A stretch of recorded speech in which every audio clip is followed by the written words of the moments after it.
প্রিয় শিক্ষার্থীবৃন্দ, Nabakumar institution and doctor Shahidullah কলেজের অনলাইন ক্লাসে তোমাদেরকে আবারও স্বাগত জানাচ্ছি। আমি লাভলি আক্তার, প্রভাষক, অর্থনীতি বিভাগ। আজ আমরা পড়ব অর্থনীতি প্রথম পত্র। অর্থনীতি প্রথম পত্র থেকে পঞ্চম অধ্যায়। অধ্যায়টির নাম হচ্ছে শ্রম বাজার বা লেবার মার্কেট। শ্রম উৎপাদনের একটি জীবন্ত উপকরণ। শ্রমের মালিককে শ্রমিক নিজে। যে কোনো দেশের অর্থনৈতিক এবং সামাজিক উন্নয়নের ভিত্তি হিসাবে কাজ করে শ্রমিকের শ্রম। শ্রমের মাধ্যমেই আজ আমরা সামাজিকভাবে সভ্যতার শিখরে উপনীত হতে পারছি। শ্রম কি? সাধারণভাবে আমরা কি মনে করি যে শারীরিক পরিশ্রমকে আমরা শ্রম বলে থাকি, কিন্তু অর্থনীতিতে অর্থ উপার্জন এবং আয় উপার্জনের কাজে নিয়োজিত শারীরিক এবং মানসিক যে কোনো প্রকারের পরিশ্রমকে বলা হয় শ্রম। তাহলে অর্থনীতির ভাষায় উৎপাদন এবং আয় উপার্জনের কাজে নিয়োজিত শারীরিক ও মানসিক যে কোনো প্রকারের পরিশ্রমকে বলা হয় শ্রম। তো প্রিয় শিক্ষার্থীরা, আমরা শ্রম কাকে বললে জানলাম। এখন আমরা জেনে নেব শ্রমের কিছু গুরুত্বপূর্ণ বৈশিষ্ট্য। শ্রম একটি জীবন্ত এবং সক্রিয় উপকরণ। শ্রমের মালিককে শ্রমিক, তো শ্রমিকের জীবনী শক্তি আছে, তাই আমরা বলে থাকি শ্রম একটি জীবন্ত এবং সক্রিয় উপকরণ। শ্রমের গতিশীলতা বিদ্যমান। শ্রমিক এক স্থান থেকে অন্য স্থানে যাতায়াত করতে পারে, তাই আমরা বলে থাকি যে শ্রমের গতিশীলতা বিদ্যমান। যেমন চট্টগ্রামের কোনো শ্রমিক ঢাকা এসে রিক্সা চালাতে পারে, তাহলে আমরা তখন বলতে পারি যে শ্রমের ভৌগোলিক গতিশীলতা সৃষ্টি হয়েছে। আবার কোনো শিক্ষক তার শিক্ষকতা ছেড়ে দিয়ে ব্যাংকে চাকরি করতে পারে, তখন আমরা বলতে পারি শ্রমের পেশাগত গতিশীলতা সৃষ্টি হয়েছে। কোনো শ্রমিক একটি পেশায় নিয়োজিত থেকে তার পদোন্নতি হতে পারে, যেমন কেউ একজন ব্যাংকের জুনিয়র অফিসার হিসেবে নিয়োগপ্রাপ্ত হয়ে সে পদোন্নতি লাভ করে সিনিয়র অফিসার হতে পারে, তখন তাকে বলা হয় শ্রমের স্তরগত গতিশীলতা। আবার শ্রমিক অনেক সময় এক শিল্প থেকে অন্য শিল্পেও সে তার শ্রমকে স্থানান্তর করতে পারে, তাই বলা হয়ে থাকে শ্রমের গতিশীলতা বিদ্যমান। শ্রমের ভৌগোলিক গতিশীলতা, স্তরগত গতিশীলতা, পেশাগত গতিশীলতা বা শিল্পগত গতিশীলতা হতে পারে। অধিক মজুরি হারের সাথে শ্রমের যোগানের বিপরীতমুখী সম্পর্ক বিদ্যমান। প্রিয় শিক্ষার্থীরা, এখানে আমরা একটা ওয়ার্ড পেয়েছি মজুরি। মজুরি কাকে বলে প্রথমে আমরা তা জেনে নিই। তাহলে যে কোনো শ্রমিককে তার কাজে নিযুক্ত করার আগে নিয়োগকর্তা বা উৎপাদনকারী তার সাথে একটা চুক্তি করে যে এই পরিমাণ অর্থের বিনিময়ে বা পারিশ্রমিকের বিনিময়ে শ্রমিক কাজে নিযুক্ত হবে। অর্থাৎ মজুরি হচ্ছে শ্রমের দাম। একটা নির্দিষ্ট সময়ে উৎপাদন কাজে বা আয় উপার্জনের কাজে নিয়োজিত থাকার কারণে শ্রমিক নিয়োগকর্তার কাছ থেকে যে অর্থ উপার্জন বা আয় উপার্জন করে বা যে পারিশ্রমিক লাভ করে তাকেই বলা হয় মজুরি। প্রিয় শিক্ষার্থীরা, আমি আবারও বলছি, উৎপাদন ও আয় উপার্জনের কাজে নিয়োজিত থেকে শ্রমিকরা মালিক পক্ষের কাছ থেকে বা নিয়োগকর্তার কাছ থেকে কোনো নির্দিষ্ট সময়ে যে পারিশ্রমিক লাভ করে তাকে বলা হয় মজুরি। তো আমি বৈশিষ্ট্যটা তোমাদেরকে বলেছি কি, অধিক মজুরি হারের সাথে শ্রমের যোগানের একটা বিপরীতমুখী সম্পর্ক বিদ্যমান। কোনো শ্রমিককে যদি অধিক হারে মজুরি দেওয়া হয়, অর্থাৎ শ্রমিকরা যদি অধিক হারে মজুরি পায়, তাহলে একটা সময় তারা কাজ ছেড়ে দিয়ে আরাম-আয়েশ পছন্দ করবে।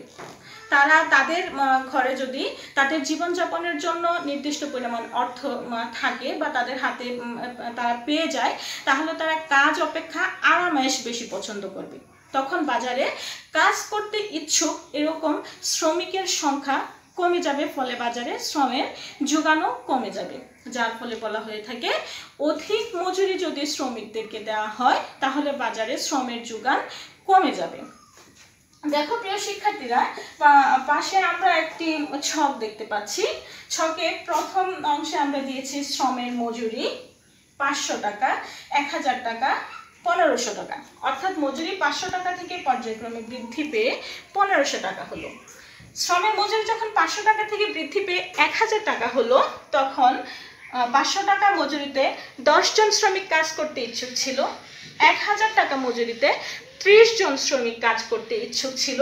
কিন্তু মজুরি যখন 1000 টাকা থেকে বৃদ্ধি পেয়ে 1500 টাকা হলো, তখন দেখো 20 জন শ্রমিক কাজ করতে ইচ্ছুক। তাহলে বাকি শ্রমিকরা কি করলো? তারা আরাম-আয়েশ পছন্দ করলো, অর্থাৎ শ্রমের যোগান কমে গেল। তখন শ্রমের যোগান রেখাটা হবে এই আকৃতির। আমরা ভূমি লিখে নিলাম শ্রমের যোগান।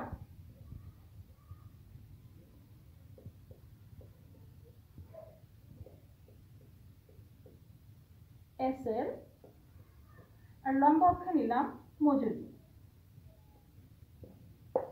মজুরি আছে আমাদের 500 টাকা, 1000 টাকা, 1500 টাকা।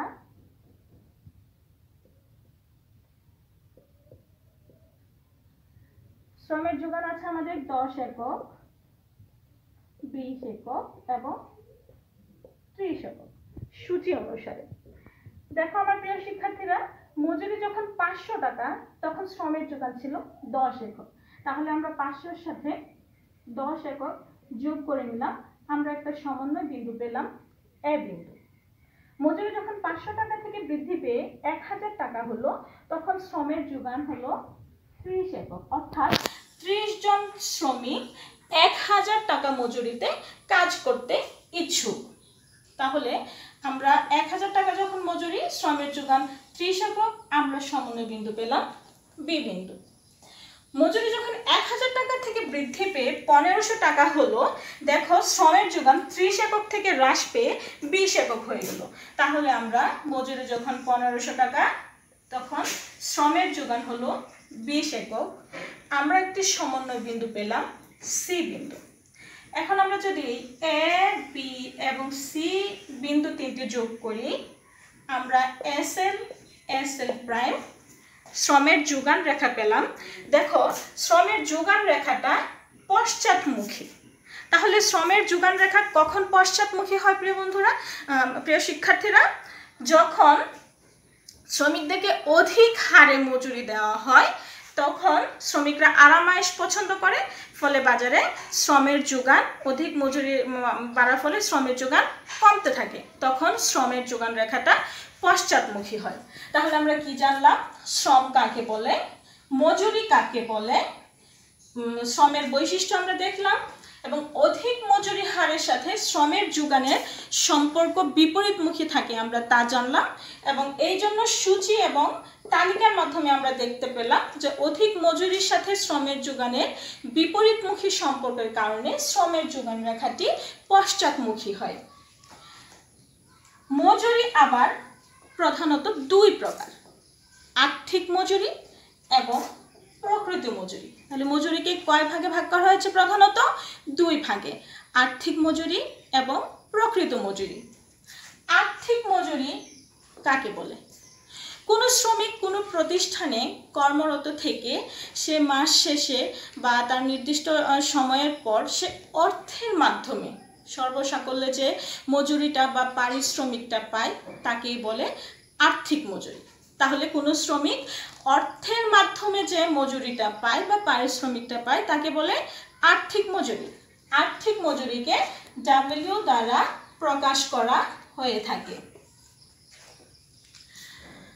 আর্থিক মজুরি মনে করো কোনো শ্রমিক কোনো প্রতিষ্ঠানে কাজ করার পর 1 মাস পরে সে 10,000 টাকা বেতন পেল।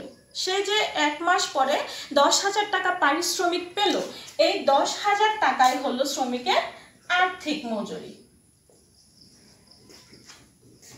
এখন যদি প্রকৃত মজুরি, তাহলে কি প্রকৃত মজুরি? Real wages. অনেক সময় কোনো প্রতিষ্ঠানে কর্মরত থেকে কোনো শ্রমিক আর্থিক মজুরির পাশাপাশি, অর্থাৎ সে অর্থের মাধ্যমে যে বেতনটা পাচ্ছে তার পাশাপাশি সে অন্যান্য সুযোগ সুবিধা পেয়ে থাকে। অন্যান্য সুযোগ সুবিধা কি? যেমন সে বাড়ি ভাড়া পেয়ে থাকে, চিকিৎসা ভাতা পেয়ে থাকে, সন্তানদের পড়াশোনার জন্য খরচ পেয়ে থাকে, যাতায়াতের জন্য খরচ পেয়ে থাকে, তারপরে তোমরা দেখবে আরও অন্যান্য অনেক তো টেলিফোন বিল, পত্রিকা বিল বাবদ অনেক সুবিধা পেয়ে থাকে অনেক শ্রমিক। এই যে সে যে সমস্ত অন্যান্য সুযোগ সুবিধা পেল, এগুলো সব হচ্ছে অর্থের মাধ্যমে পরিমাপযোগ্য। আবার অনেক সুযোগ সুবিধা পেয়ে থাকে যেগুলো অর্থের মাধ্যমে পরিমাপযোগ্য নয়। যেমন একজন শ্রমিক কোনো প্রতিষ্ঠানে কর্মরত অবস্থায় সে সুষ্ঠু পরিবেশ পেতে পারে, তার কাজের সুষ্ঠু কর্ম পরিবেশ পেতে পারে, আবার সে সুনাম অর্জন করতে পারে, পদোন্নতি লাভ করতে পারে। এগুলো হচ্ছে তার অর্থের মাধ্যমে অপরিমাপযোগ্য সুযোগ সুবিধা। তাহলে কোনো শ্রমিক কোনো প্রতিষ্ঠানে কর্মরত অবস্থায় অর্থের মাধ্যমে যে মজুরি লাভ করে, অর্থাৎ যে আর্থিক মজুরি, এবং অর্থের মাধ্যমে পরিমাপযোগ্য যে সমস্ত সুযোগ সুবিধা লাভ করে, এবং অর্থের মাধ্যমে অপরিমাপযোগ্য বা অদৃশ্য যে সমস্ত সুযোগ সুবিধা লাভ করে, এই তিনের সমষ্টি হলো প্রকৃত মজুরি। অর্থাৎ প্রকৃত মজুরি সমান হচ্ছে আর্থিক মজুরি প্লাস অন্যান্য সুযোগ সুবিধা। প্রিয় শিক্ষার্থীরা, অন্যান্য সুযোগ সুবিধার মধ্যে আসছে কি আমাদের পরিমাপযোগ্য সুযোগ সুবিধা এবং অপরিমাপযোগ্য বা অদৃশ্য সুযোগ সুবিধা। তাহলে আমরা কি জানলাম? আর্থিক মজুরি কাকে বলে, প্রকৃত মজুরি কাকে বলে। যেমন কোনো প্রতিষ্ঠানে কোনো শ্রমিক নিয়োজিত থেকে সে যদি 1 মাস পর 10,000 টাকা বেতন পায় এবং পাশাপাশি অন্যান্য সুযোগ সুবিধা বাবদ যেমন বাসস্থান, চিকিৎসা ভাতা, সন্তানদের পড়াশোনা খরচ, টেলিফোন বিল, যাতায়াত খরচ, এই সমস্ত সুবিধা বাবদ যদি সে আরও 5,000 টাকা পায়, তাহলে তার প্রকৃত মজুরি কত হবে? প্রকৃত মজুরি নির্ণয়ের সূত্র হচ্ছে WR সমান W plus AB by P। এখানে WR হচ্ছে প্রকৃত মজুরি,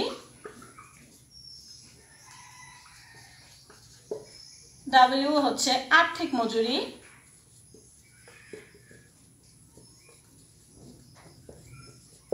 AB হচ্ছে অন্যান্য সুযোগ সুবিধা,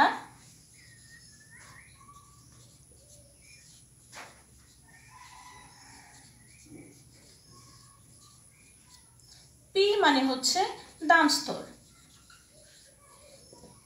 প্রিয় শিক্ষার্থীরা, আমি কি বললাম?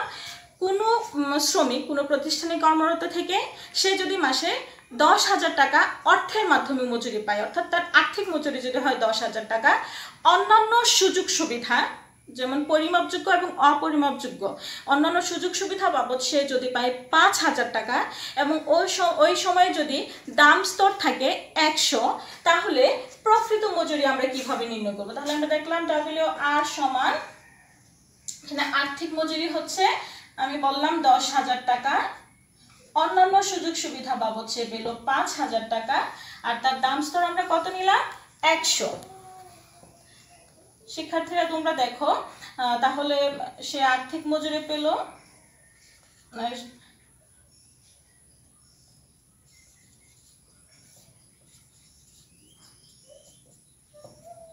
তার প্রকৃত মজুরি হলো 150।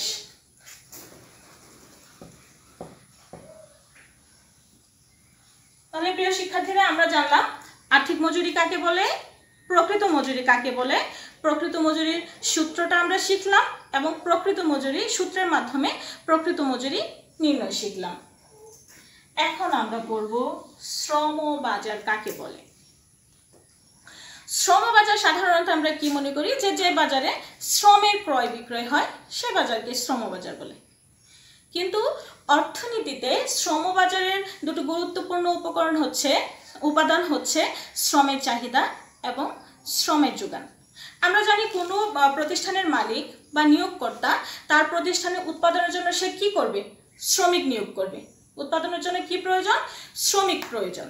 তাহলে কোনো নির্দিষ্ট সময়ে উৎপাদনকারী বা নিয়োগকর্তা তার প্রতিষ্ঠানের উৎপাদনের জন্য কোনো নির্দিষ্ট সময়ে নির্দিষ্ট মজুরি বা পারিশ্রমিকের বিনিময়ে যে পরিমাণ শ্রমিক নিয়োগ করতে প্রস্তুত থাকে এবং কোনো নির্দিষ্ট সময়ে নির্দিষ্ট মজুরিতে যে পরিমাণ শ্রমিক তাদের শ্রম বিক্রয় করতে প্রস্তুত থাকে বা শ্রমের যোগান দিতে প্রস্তুত থাকে, সেই এই শ্রমের মালিক এবং নিয়োগকর্তা এবং উৎপাদনকারীর মধ্যে যে এই দর কষাকষিটা যে বাজারে হয় সেই বাজারকে বলা হয় শ্রমবাজার। অর্থাৎ যে বাজারে কোনো নির্দিষ্ট সময়ে নির্দিষ্ট মজুরিতে বা পারিশ্রমিকের বিনিময়ে নিয়োগকর্তা শ্রমিক নিয়োগ করবে এবং শ্রমিক তার নির্দিষ্ট মজুরিতে বা পারিশ্রমিকের বিনিময়ে তাদের মজুরি বিক্রয় করবে, সেই বাজারকে বলা হয় শ্রমবাজার। শ্রমবাজারে শ্রমের চাহিদা এবং শ্রমের যোগান ছাড়াও শ্রমিকদের আরও অন্যান্য বিষয়, যেমন শ্রমিকদের বিভিন্ন সুযোগ সুবিধা, তাদের কর্মঘণ্টা, তারপরে তাদের জীবনের নিরাপত্তা, সামাজিক নিরাপত্তা, এই সমস্ত বিষয় নিয়েও আলোচনা করা হয়ে থাকে। তাহলে শ্রমবাজারের দুটো গুরুত্বপূর্ণ বিষয় আমরা কি পেলাম? শ্রমের চাহিদা এবং শ্রমের যোগান। শ্রমের চাহিদা সৃষ্টি করে কারা? নিয়োগকর্তা বা উৎপাদনকারী।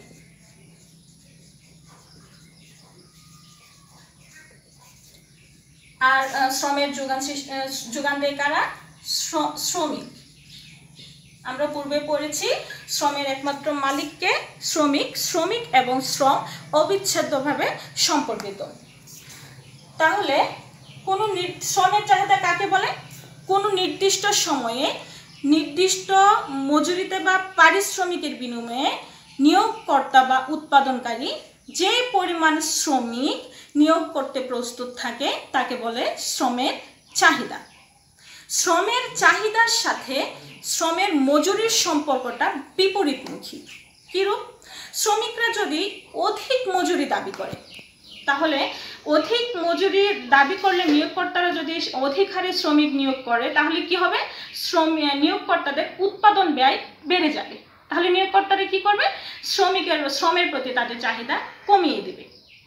আর যদি শ্রমিক নিয়োগ করতে কম মজুরি লাগে, তাহলে নিয়োগকর্তারা কি করবে? তাদের শ্রমের চাহিদাটা বাড়িয়ে দিবে। তাহলে শ্রমের মজুরির সাথে শ্রমের চাহিদার বিপরীতমুখী সম্পর্ক বিদ্যমান। অর্থাৎ যদি মজুরির হার বাড়ে তাহলে শ্রমের চাহিদা কমবে, আর যদি মজুরির হার কমে শ্রমের চাহিদা বাড়বে। অনুরূপভাবে শ্রমের যোগানের সাথে মজুরির সাথে শ্রমের যোগানের সমমুখী সম্পর্ক বিদ্যমান। যদি শ্রমের মজুরির হার বাড়ে তাহলে শ্রমিকরা অধিক পরিমাণে কাজ করতে ইচ্ছুক থাকবে, অর্থাৎ বাজারে কাজ করতে ইচ্ছুক শ্রমিকের সংখ্যা বাড়বে। আর যদি নিয়োগকর্তারা বা উৎপাদনকারীরা মজুরি খুব কম দেয় তাহলে শ্রমিকের কাজ করার ইচ্ছা কমে যাবে, অর্থাৎ বাজারে শ্রমের যোগান কমে যাবে। তাহলে যদি মজুরির হার বাড়ে শ্রমের যোগান বাড়বে, আর যদি মজুরির হার কমে শ্রমের যোগান কমবে। তাহলে প্রিয় শিক্ষার্থীরা, আমরা এখানে কি দেখতে পেলাম? শ্রমের চাহিদার সাথে মজুরি হারের সম্পর্ক বিপরীতমুখী, আর শ্রমের যোগানের সাথে শ্রমের মজুরি হারের সম্পর্কটা সমমুখী।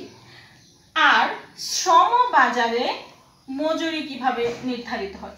এই যে শ্রমের চাহিদা এবং শ্রমের যোগান উভয়ের মধ্যে দর কষাকষি, মানে শ্রমিক পক্ষ এবং মালিক পক্ষ উভয়ের মধ্যে দর কষাকষির মাধ্যমে এক পর্যায়ে শ্রমের চাহিদা এবং শ্রমের যোগান যখন সমান হবে তখনই শ্রম বাজারে নির্ধারিত হবে ভারসাম্য মজুরি। অর্থাৎ শ্রম বাজারে ভারসাম্য মজুরির শর্ত হচ্ছে শ্রমের চাহিদা সমান শ্রমের যোগান, DL সমান SL, labour of demand of labour সমান demand of supply of labour. শিক্ষার্থীরা দেখো, আমি এখানে একটা তালিকা আছে আমাদের এখানে একটা, সে তালিকায় প্রথমে আছে শ্রমের মজুরি টাকার মাধ্যমে পরিমাপযোগ্য। মজুরি আছে 10 টাকা, 20 টাকা এবং 30 টাকা। দেখো, শ্রমের চাহিদা আছে 10 টাকা মজুরিতে 15 জন শ্রমিক কাজ করতে ইচ্ছুক। মজুরি যখন বৃদ্ধি পেয়ে 20 টাকা হয় তখন মজুরি যখন 10 টাকা তখন নিয়োগকর্তা বা উৎপাদনকারীরা 15 জন শ্রমিক তারা নিয়োগ করতে প্রস্তুত। মজুরি যখন বৃদ্ধি পেয়ে 20 টাকা হয় তখন নিয়োগকর্তাদের শ্রমের চাহিদা কমে যাবে, তখন তারা 10 একক শ্রমিক নিয়োগ করবে। মজুরি যখন আরো বৃদ্ধি পেয়ে 30 টাকা হয়ে গেল তখন শ্রমের চাহিদা আরো কমে 5 একক হয়ে গেল। অর্থাৎ মজুরি 10 টাকা থেকে 20 টাকা, 20 টাকা থেকে 30 টাকায় বৃদ্ধি পাওয়ায় নিয়োগকর্তাদের শ্রমের চাহিদা 15 থেকে 10 একক, 10 একক থেকে 5 এককে কমে যাচ্ছে। বিপরীতভাবে মজুরি যদি 30 টাকা থেকে 20 টাকা, 20 টাকা থেকে 10 টাকায় কমে যায়, তাহলে দেখো শ্রমের চাহিদা 5 একক থেকে 10 একক, 10 একক থেকে 15 এককে বেড়ে যাচ্ছে। অর্থাৎ মজুরি বাড়লে শ্রমের চাহিদা কমছে, মজুরি কমলে শ্রমের চাহিদা বাড়ছে। আবার দেখো একই পরিমাণ মজুরিতে 10 টাকা মজুরিতে মাত্র 5 জন শ্রমিক কাজ করতে ইচ্ছুক, 5 একক শ্রমিক কাজ করতে ইচ্ছুক। মজুরি যখন 10 টাকা থেকে বৃদ্ধি পেয়ে 20 টাকা হলো, তখন শ্রমের যোগান বৃদ্ধি পেয়ে হলো 10। মজুরি যখন 10 টাকা থেকে বৃদ্ধি পেয়ে 30 টাকা হলো, তখন শ্রমের যোগান আরো বৃদ্ধি পেয়ে হলো 15। অর্থাৎ মজুরি বাড়ছে, শ্রমের যোগান বাড়ছে। বিপরীত অবস্থায় মজুরি যদি কমে 30 টাকা থেকে 20 টাকা, 20 টাকা থেকে 10 টাকায়, তখন শ্রমের যোগান 15 একক থেকে 10 একক, 10 একক থেকে 15 এককে কমে যাবে। অর্থাৎ মজুরি কমলে শ্রমের যোগান কমবে, মজুরি বাড়লে শ্রমের যোগান বাড়বে। তাহলে এই তালিকায় ভারসাম্য মজুরি আমরা কিভাবে নির্ধারণ করব? দেখো প্রিয় শিক্ষার্থীরা, 20 টাকা মজুরিতে নিয়োগকর্তা 10 জন শ্রমিক নিয়োগ করতে প্রস্তুত এবং 10 জন শ্রমিকও কাজ করতে প্রস্তুত। তাহলে 20 টাকা মজুরিতে শ্রমের চাহিদাও 10, শ্রমের যোগানও 10, ফলে ডিএল সমান এসএল হলো, অর্থাৎ শ্রমের চাহিদা সমান শ্রমের যোগান হলো। এখানে একটা ভারসাম্য অবস্থা আমরা দেখতে পাচ্ছি। তাহলে 20 টাকা মজুরি হচ্ছে ভারসাম্য মজুরি এবং 10 একক শ্রম হচ্ছে ভারসাম্য শ্রমের নিয়োগ। দেখো তাহলে 10 টাকা এবং 30 টাকা মজুরিতে বাজারে পরিস্থিতি কি হয়? 10 টাকা মজুরিতে তোমরা দেখো শ্রমের চাহিদা 15 একক, কিন্তু শ্রমের যোগান হচ্ছে 5 একক। অর্থাৎ এই ক্ষেত্রে শ্রমের চাহিদা শ্রমের যোগান অপেক্ষা বেশি। তো যদি বাজারে শ্রমের চাহিদা অপেক্ষা অর্থাৎ 5 জন শ্রমিক কাজ করতে মনে করো ইচ্ছুক, কিন্তু চাহিদা তার চেয়ে অনেক বেশি থাকে, নিয়োগকর্তারা তার চেয়ে অনেক বেশি শ্রমিক নিয়োগ করতে চায়, তাহলে শ্রমিকরা কি করবে? মজুরি বাড়িয়ে দেবে, যার ফলে বাজারে মজুরি পাইবে। আবার দেখো 30 টাকা মজুরিতে শ্রমের চাহিদা 5 একক, কিন্তু শ্রমের যোগান 15 একক। অর্থাৎ শ্রমের চাহিদা শ্রমের যোগান থেকে কমে যাবে। তাহলে 30 টাকা মজুরিতে যখন অধিক পরিমাণ শ্রমিক কাজ করতে ইচ্ছুক থাকবে, অর্থাৎ বাজারে অনেক সংখ্যক শ্রমের যোগান আছে, কিন্তু নিয়োগকর্তারা চাচ্ছে না ওই পরিমাণ শ্রমিক নিয়োগ করতে, অর্থাৎ শ্রমের যোগানটা চাহিদার তুলনায় বেশি, তখন শ্রমিকরা তখন মজুরি কি হয়ে যাবে? কমে যাবে। অর্থাৎ নিয়োগকর্তারা যখন দেখবে অনেক মানুষ কাজ করতে ইচ্ছুক, তারা শ্রমিক পাচ্ছে, তখন তারা কি করবে? মজুরিটা কমিয়ে দেবে, যার ফলে মজুরি কমবে। আর উভয় পরিস্থিতি কি হবে? যখন মজুরি বাড়বে তখন নিয়োগকর্তারা আবার কি করবে? শ্রমের চাহিদা তারা কমিয়ে দেবে, তখন আবারও ভারসাম্য অবস্থায় ফিরে যাওয়ার একটা অবস্থা দেখা যাবে তাদের মধ্যে। আবার যখন মজুরি অনেক কমে যাবে, তখন কি করবে? শ্রমিকরা কাজ করতে ইচ্ছুক থাকবে না, তখন আবারও শ্রমের যোগান যখন কমতে থাকবে, নিয়োগকর্তারা কি করবে? আরো মজুরি বাড়াবে, আবারও সে ভারসাম্য অবস্থায় ফিরে যাওয়ার একটা প্রবণতা দেখা দেবে। প্রিয় শিক্ষার্থীরা, এখন উপরের তালিকাটিকে যদি আমরা চিত্রের রূপ দেই, তাহলে আমরা শ্রমের চাহিদা রেখা অঙ্কন একই চিত্রে, শ্রমের যোগান রেখা অঙ্কন একই চিত্রে আমরা শিখব, এবং আমরা শিখব শ্রমের চাহিদা রেখা এবং যোগান রেখার সমন্বয়ে কিভাবে ভারসাম্য বিন্দু, ভারসাম্য মজুরি আমরা পাবো। ভূমি অক্ষ হচ্ছে শ্রমের চাহিদা টিএল এবং শ্রমের যোগান এসএল, লম্ব অক্ষ হচ্ছে ডাব্লিউ মজুরি। আমরা দেখছি মজুরি আছে 10 টাকা, 20 টাকা, 30 টাকা, 10, 20, 30 টাকা। শ্রমিক চাহিদা এবং যোগান উভয় যতক্ষণ আছে 5 একক, 10 একক এবং 15 একক। দেখো আমরা প্রথমে শ্রমের চাহিদায় থাকবো। মজুরি যখন 10 টাকা, তখন শ্রমের চাহিদা হচ্ছে 15 একক, এদের সমন্বয় বিন্দু পেলাম আমরা এ বিন্দু। মজুরি যখন 20 টাকা, তখন শ্রমের চাহিদা হচ্ছে 10 একক, নিলাম ই বিন্দু। মজুরি যখন 30 টাকা, তখন শ্রমের চাহিদা হচ্ছে 5 একক আমরা সমান বিন্দু নিলাম বি বিন্দু। তো শিক্ষার্থীরা দেখো, মজুরি যখন 10 টাকা তখন দেখো শ্রমের চাহিদা এতটুকু, ঠিক না? আবার মজুরি যখন বৃদ্ধি পেয়ে 20 টাকা হলো তখন শ্রমের চাহিদা কমে গেল 10 একক। মজুরি যখন আরো বৃদ্ধি পেয়ে 30 টাকা হলো তখন শ্রমের চাহিদা আরো কমে হয়ে গেল 5 একক। এখন আমরা এ, ই এবং বি বিন্দু তিনটি যোগ করে শ্রমের চাহিদা রেখা ডিএল পেয়ে গেলাম। দেখো শ্রমের চাহিদা রেখা ডিএল বাম থেকে ডানে নিম্নগামী, যা শ্রমের চাহিদার সাথে মজুরির ঋণাত্মক সম্পর্ক বা বিপরীতমুখী সম্পর্ক প্রকাশ করছে। এখন আমরা আঁকবো শ্রমের যোগান রেখা। তাহলে মজুরি যখন 10 টাকা তখন শ্রমের যোগান হচ্ছে 5 একক। 10 টাকা মজুরিতে শ্রমের যোগান 5 একক। আমরা এখানে একটা বিন্দু পেলাম, বিন্দুটির নাম দিলাম আমরা সি বিন্দু। মজুরি যখন 20 টাকা তখন শ্রমের যোগান হচ্ছে 10 একক। আমরা বিন্দুটা পেলাম, ই বিন্দুকে আমরা পেয়ে গেলাম কমন বিন্দু। আবার মজুরি যখন 30 টাকা তখন শ্রমের যোগান হচ্ছে 15 একক। শিক্ষার্থী আমরা এখানে একটা বিন্দু পেয়ে গেলাম, আমরা বিন্দুটার নাম দিলাম ডি বিন্দু। এবার আমরা সি, ই এবং ডি বিন্দু তিনটি যোগ করে পেয়ে গেলাম শ্রমের যোগান রেখা এস এল। দেখো শ্রমের যোগান রেখাটি বাম থেকে ডানে ঊর্ধ্বগামী, যা শ্রমের যোগানের পরিমাণ এবং মজুরির মধ্যে সমমুখী সম্পর্ক প্রকাশ করছে। দেখো প্রিয় শিক্ষার্থীরা, আমরা এস এল শ্রমের যোগান রেখা এবং ডিএল শ্রমের চাহিদা রেখা পরস্পরকে ই বিন্দুতে ছেদ করে গিয়েছে। তাহলে আমরা ই বিন্দুতে বলতে পারি ডিএল সমান এস এল, অর্থাৎ ই বিন্দুতে শ্রমের চাহিদা সমান শ্রমের যোগান। তাহলে ই বিন্দু হচ্ছে ভারসাম্য বিন্দু। আর ই বিন্দু ভারসাম্য বিন্দু অনুসারে ভারসাম্য মজুরি হচ্ছে 20 টাকা এবং ভারসাম্য নিয়োগ হচ্ছে 10 টাকা। এখন তোমরা দেখো, যদি 30 টাকা মজুরি আমরা দেখি তাহলে দেখো এখানে শ্রমের যোগান শ্রমের চাহিদার তুলনায় বিডি পরিমাণ বেশি। তখন কি হবে? শ্রমের চাহিদা যখন শ্রমের যোগানের তুলনায় বেশি হবে তখন মজুরিটা কমার একটা প্রবণতা দেখা দিবে, আবারও ভারসাম্য মজুরির দিকে সে ধাবিত হবে। আবার আমরা যদি 10 টাকা মজুরির অবস্থা দেখতে যাই বাজারে, তাহলে শ্রমের চাহিদা এখানে শ্রমের যোগান 30 টাকা মজুরিতে শ্রমের যোগান হচ্ছে বিডি পরিমাণ বেশি। তো যখন বিডি পরিমাণ শ্রমের যোগান বেশি থাকবে তখন নিয়োগকর্তারা কি করবে? শ্রমের মজুরি কমিয়ে দিবে এবং ভারসাম্য মজুরির দিকে ধাবিত হবে। আর 10 টাকা মজুরিতে শ্রমের চাহিদা সি এ পরিমাণ বা এসি পরিমাণ বেশি। যখন শ্রমের চাহিদা বেশি থাকবে এবং যোগান কম থাকবে তখন কি করবে? শ্রমিকরা মজুরি বাড়িয়ে দিবে, ফলে আবারও ভারসাম্য মজুরি 20 টাকার দিকে তারা ধাবিত হবে।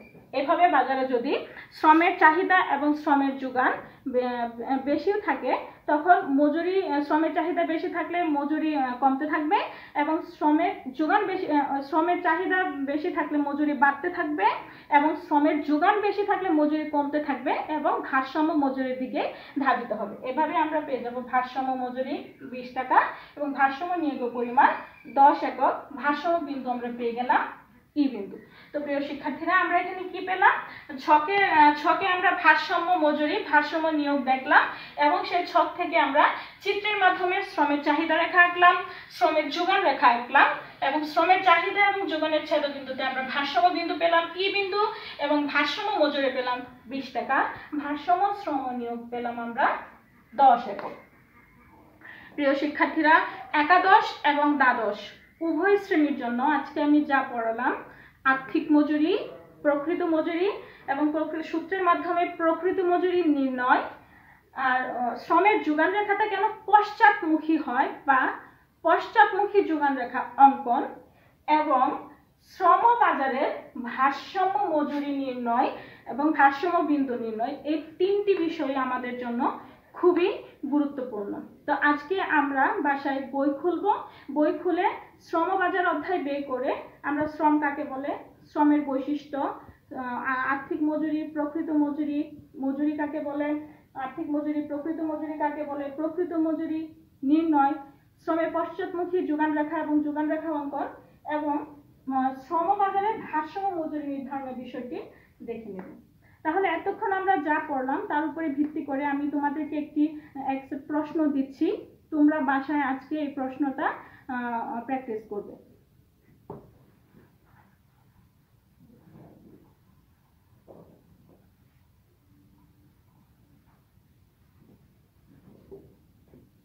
মজুরি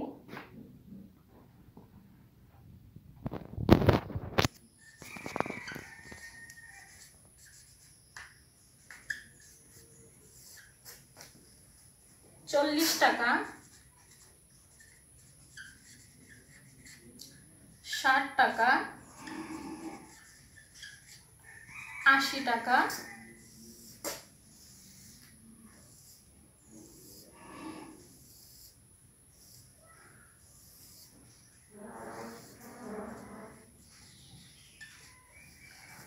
শ্রমের চাহিদা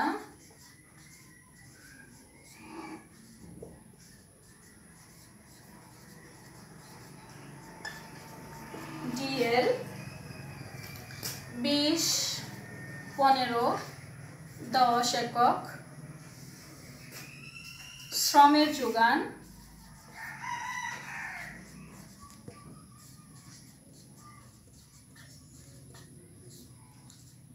SL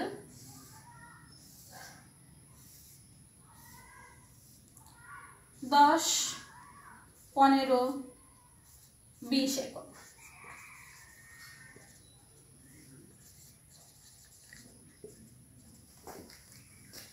প্রিয় শিক্ষার্থীরা, তোমাদের জন্য ক নম্বরের প্রশ্ন থাকলো, প্রকৃত মজুরি কাকে বলে?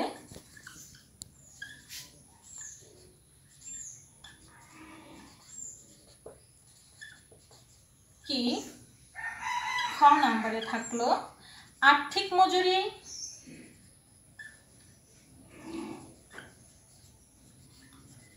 ও প্রকৃত মজুরির মধ্যে পার্থক্য, প্রকৃত মজুরির পার্থক্য লিখো।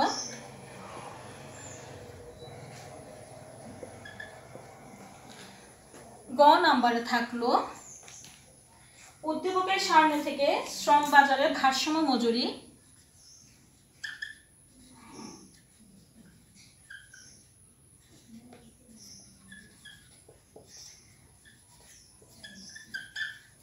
থেকে শ্রমবাজারের ভারসাম্য মজুরি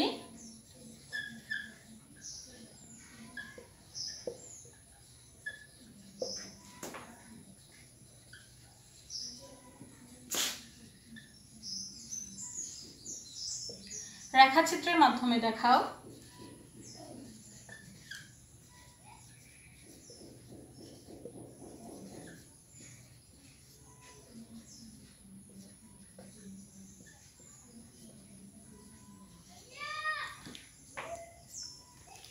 ঘ নম্বরে থাকলো 40 টাকা ও 80 টাকা মজুরিতে শ্রমবাজারে কিরূপ পরিস্থিতি সৃষ্টি হবে ব্যাখ্যা করো।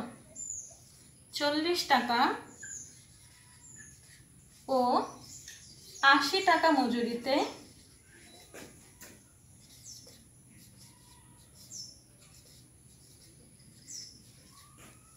শ্রমবাজারে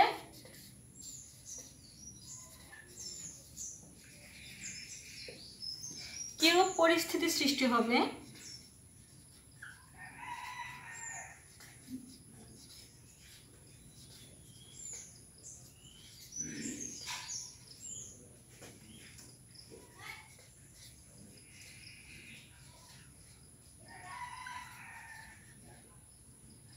ব্যাখ্যা করো।